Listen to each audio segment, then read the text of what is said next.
Now we've got the pumpkin pie recipe. I'm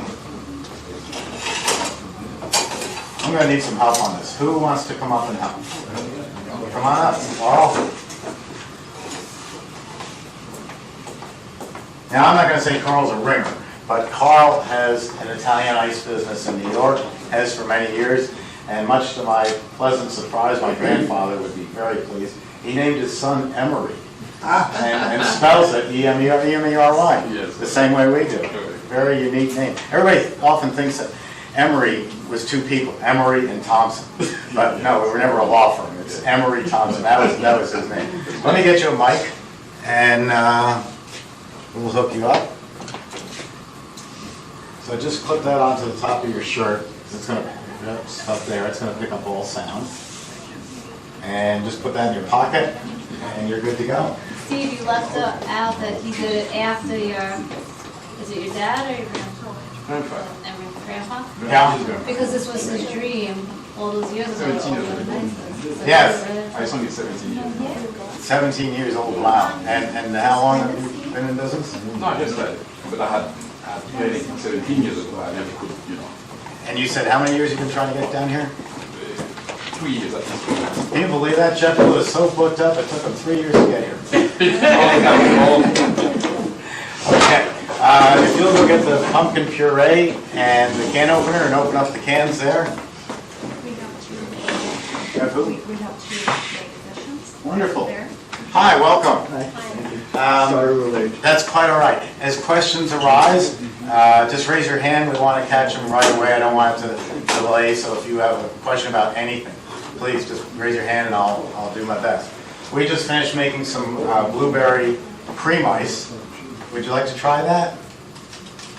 We just made. I made it. Delicious. He made it. Go ahead. Yes. Yeah, I take it all. I'm not that particular.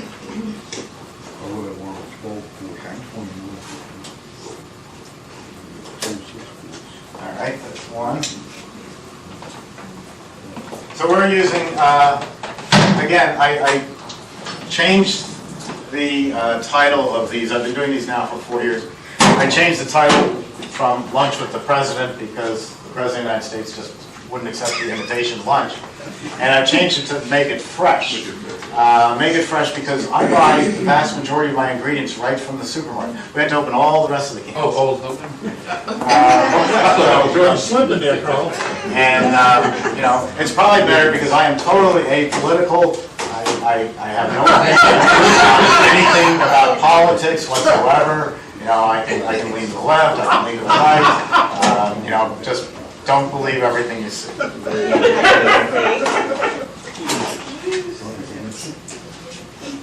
Oh, speaking of which, if you have a business and you have a t-shirt or a cap with your name on it and would like some free advertising, I will be more than happy. Send me a large shirt or a cap. I'll be happy to wear it during the class, and if you write me up a little blurb about your business, I'll tell you people about it, because they love to hear about other people's businesses. And I think it might be a fun idea. Plus, you know what, it's going to keep me in t-shirts for the next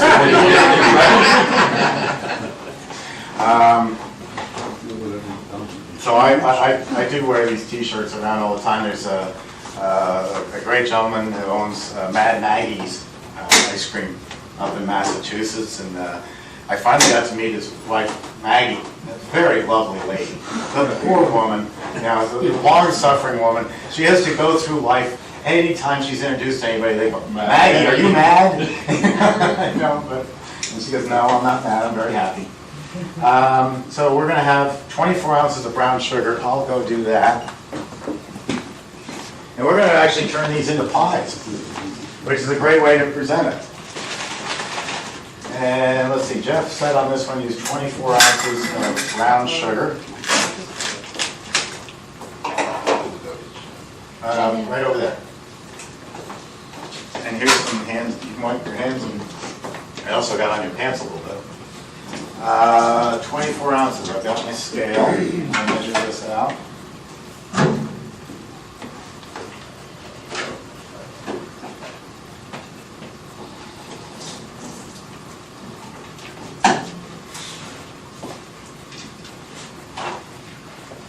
Zero set.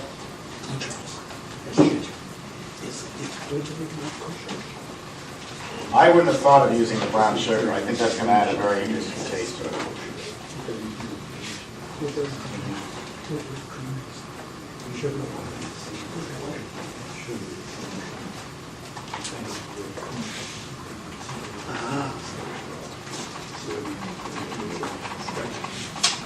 How would you determine if it?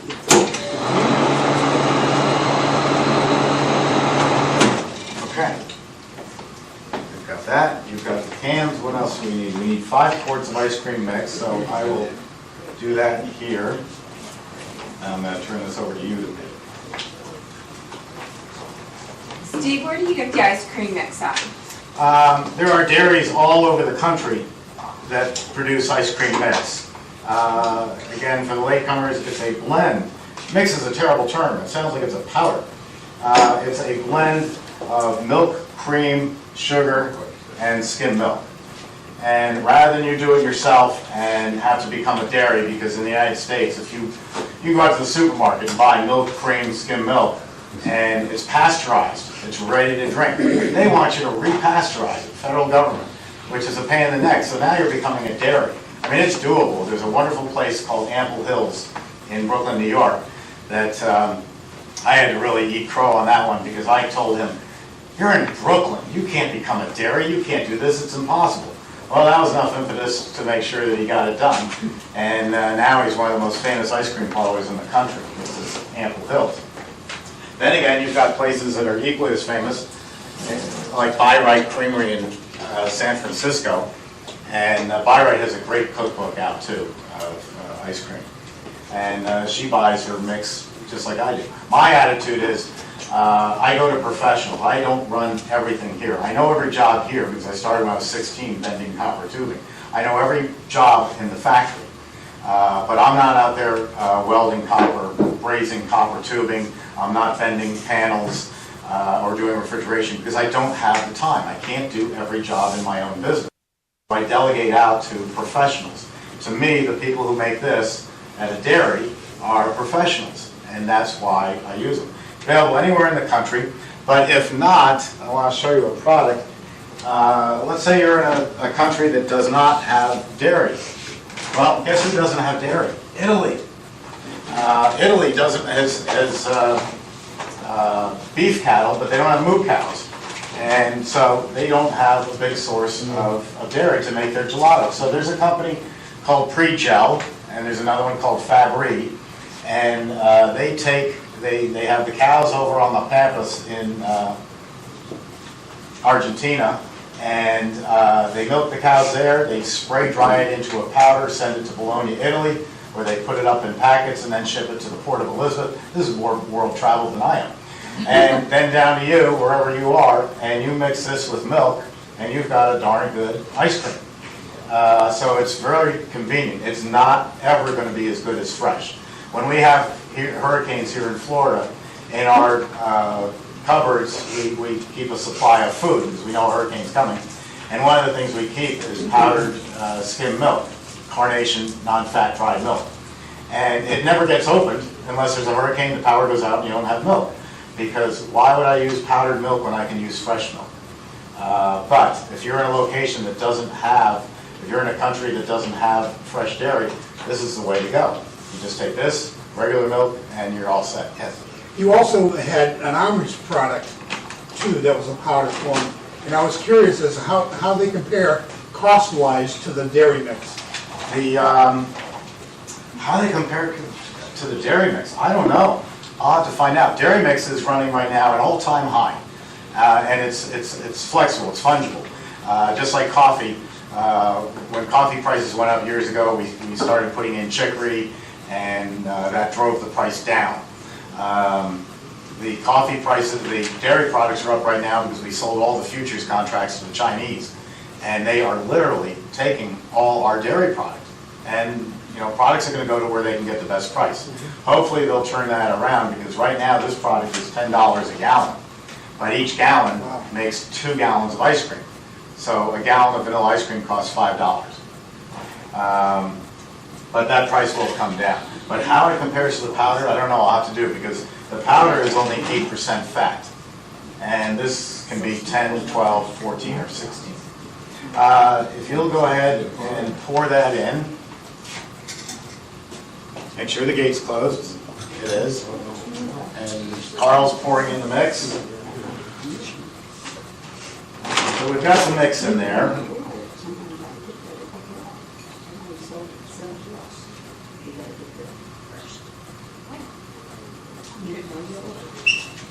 Want to save the rest of that for a second, Carl? Because I just realized I've got the brown sugar. And remember I said, if you weren't looking, I would pour this right in the machine.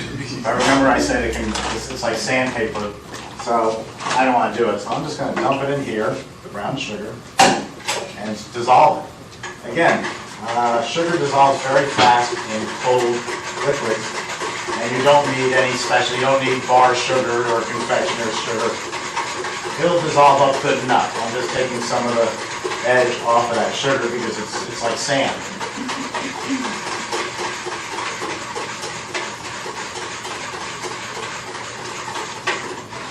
So it dissolves better in cold liquid than warm liquid? I always use cold liquid because even if you were making your own pasteurized product, it ages overnight.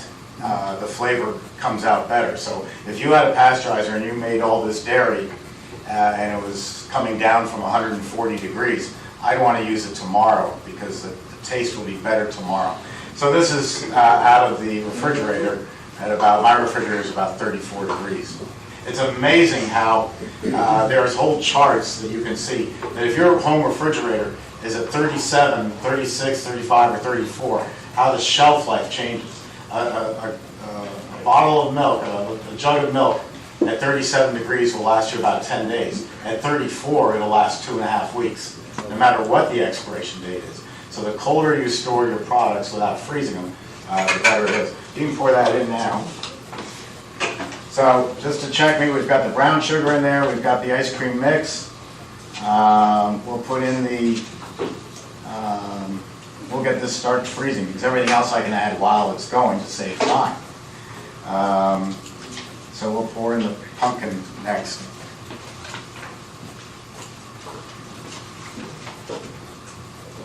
That looks good. Okay. I'm going to start, or Carl, you start it up. You haven't worked this type yet. No, not this type. And we're going to run homemade, so hit begin, hit homemade, up at the top. Oh, here we go. Me too. Okay, and now hit start. Okay, that's selected the speed we want to run. Now turn on the refrigeration switch, which has got nowadays a guard and then a switch.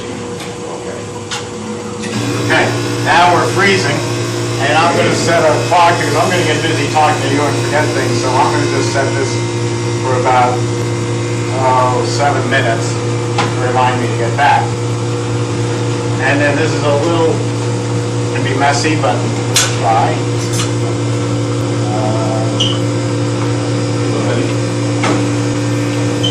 There you go. Now this could also be an Italian ice. We would do it as sugar, water, as a cream ice, the pumpkin, and a little bit of the dairy. I'm going to put in 5 ounces of vanilla. And since it's so much, we'll actually use a measure. It starts at 8 down to 8. Everything in this room is plastic. If you've ever had a dinner party and someone drops a wine glass in the dining room, you know you're finding shards of glass the next day in the living room and the kitchen. That's a little bit extreme. If this was Pyrex glass and I dropped it, it would break into 2 pieces. You could see the 2 pieces, you could put it back together. I would still yell at myself for having any glass in this room, and I would have, no matter what I'm making, it would be the Graminier at $40 a bottle. If I broke some glass in here, I would dump the whole batch, I would clean everything out, because in business, you can't afford a lawsuit. You can't afford the risk that, even though, yeah, I can put this back together and it's two pieces, I can't afford to have glass fall into a product. Easiest way never to have glass fall into a product, even with the lid closed, I still would dump the product. Use plastic and then you have no trouble. I said earlier that if you didn't have the Sterashine, if you weren't using this sanitizer powder, which is basically a chlorine-based product, if you weren't using that, and you were using a gallon jug of Clorox, here's a gallon jug, let's pretend it's Clorox. It's a gallon jug of Clorox. A gallon jug of a product called citric acid is going to look the same. Forget that they're seasonal. Here's my Clorox, here's my citric acid. Now, it's 11 o'clock at night, I've been making ice cream and ices all day, and I go home, and I wake up at the 2 in the morning, and I say, oh my gosh, did I put in 3 ounces of citric acid into my lemon ice, or 3 ounces of Clorox bleach? Talk about a nightmare. So the fastest way not to have that happen is any chemicals in this room, you get them out of the room. You either have a cabinet over here, or you have it out of the room. You use it to make your sanitizing solution, but then you take it out of the room. So you can sleep at night. You don't have to worry about, did I put a Clorox bleach in my lemon ice? You know, just no plastic, no chemicals. Just that simple.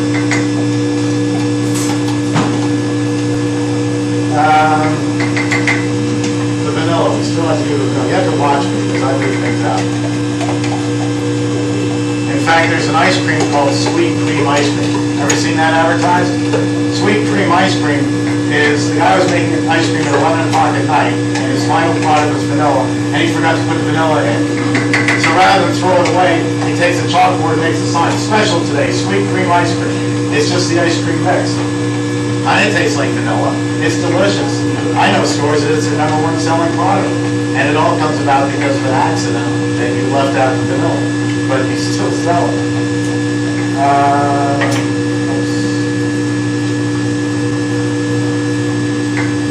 I had a lady call yesterday and she was giving me a formula for something exotic she was making and wanted me to check the formulations.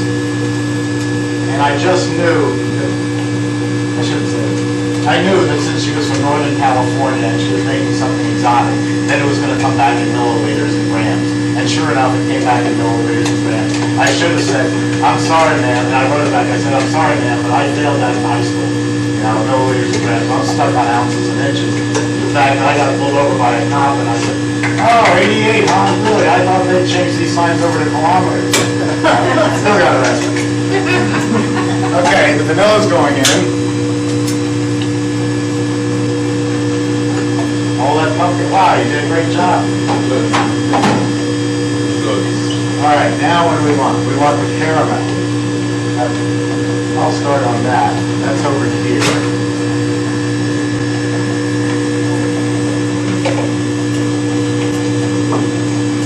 And you know what, before I forget, I'm going to throw the nuts in. These are great. Paula found these. These are honey roasted pecan pieces. And not going to the supermarket much, I'm going to pass along a great tip. Wouldn't you think that pecan pieces would be in the nut section? I would. That's what I would. I finally had to call Paula and say, where the hell are these things? It turns out they were in the salad dressing section because ladies like to put pecans on their salad.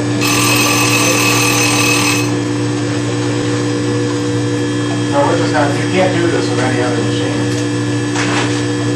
Well, open these up and use more, man. I'm running out of time here.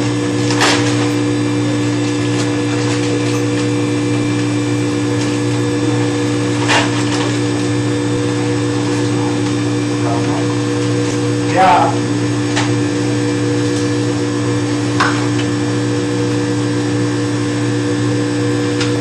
Here's the caramel.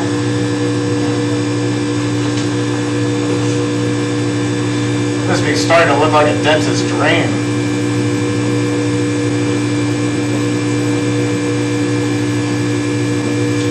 This will liven up everybody. Oh, they hold it to sugar high. Okay.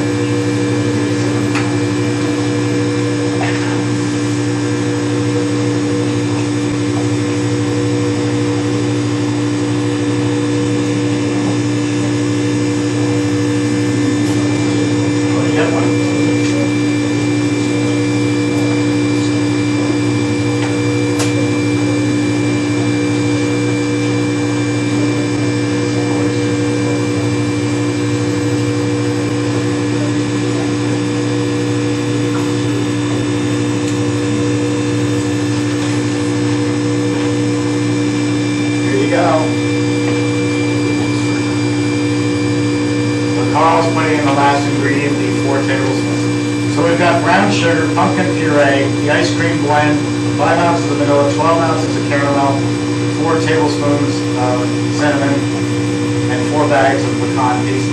Now, all of these recipes are at emerythompson.com along with, let's see, we're at 127.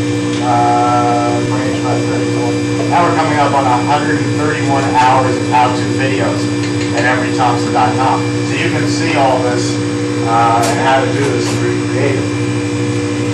And like I mentioned before, those of you who took Jeff's class, he'll be fast to tell you that I can make some very good ice creams. I can also make some horrible ice creams because I like to take this type of experiment. But when you get a good ice cream, write it down so you've got the formula. Now, I'm going to use you as an example, Carl.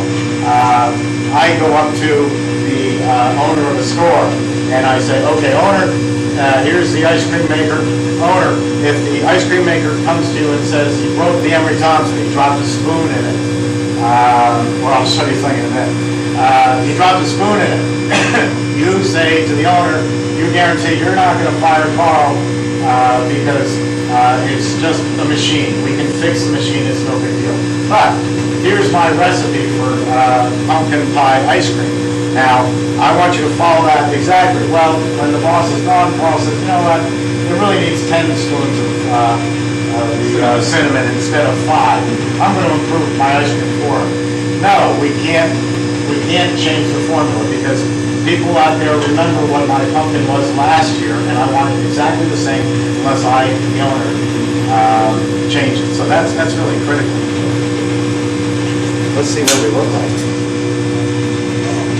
Yeah, wow, that's good. Did I ever find a spatula?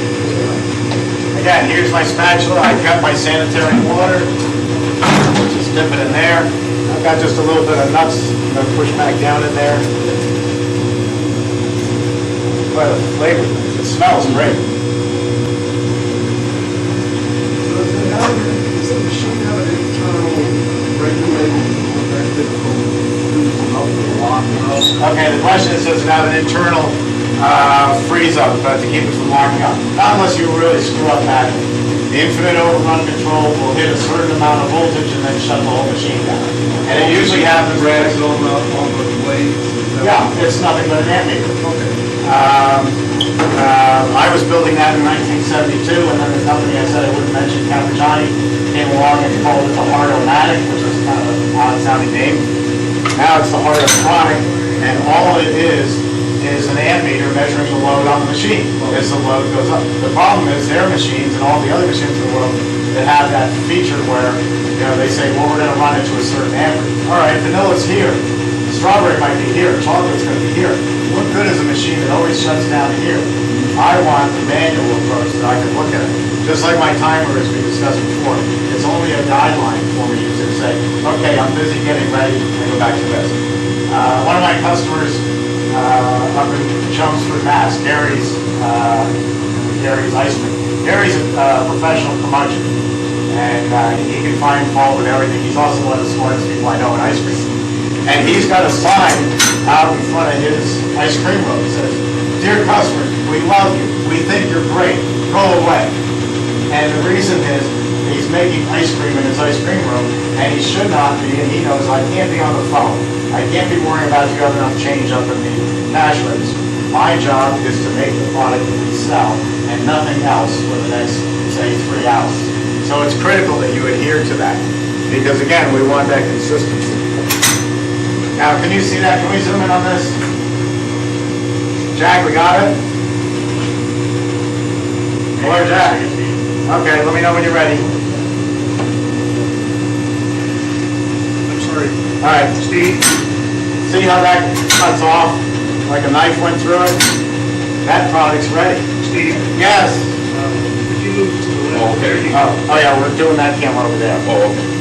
I'll tell you what, why don't you come around over here, and I'll let you pull this out.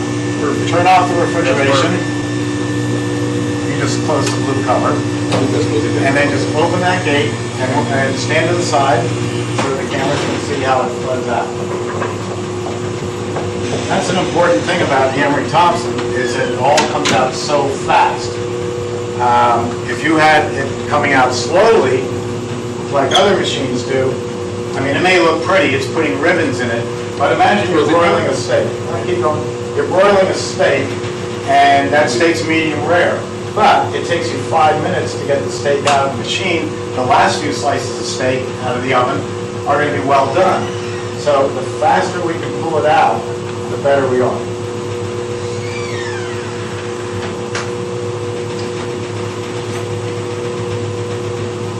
Now, okay, you can close that. Now, if this tastes horrible, we're going to blame Joe. I have a feeling it's going to Feels good. It's going to Looks be great. good. It looks good. And that color, again, is all natural. And every ingredient came from the supermarket. You just put it right there. And great. Let me make some room, and then I'll have you come up, and we'll roll this out.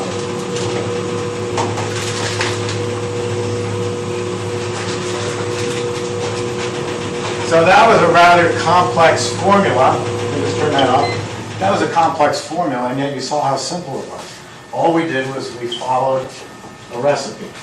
And we had it right on there. All we did was it takes this, this, this, and this, and that's all it was to it. The machine does the rest, if there is such a thing. It's just, again, it's just like an oven. You put in great ingredients, you're going to have great ice cream. You have crummy ingredients, you've got crummy ice cream. The most important thing about ice cream is not the machine, it's not even the air content, which I'm the only one that you can vary. It's the ingredients that go in. You give me somebody's crummy machine from China that's going to last 4 months, and I'll make you a great ice cream for at least 4 months, and then you're finished. We make machines that are going to last 45 years, but that's not the point of being here today. The point is to see how easy it is to make that ice cream and how it's going to taste. So come on up, and we'll see how Jeff's formula did.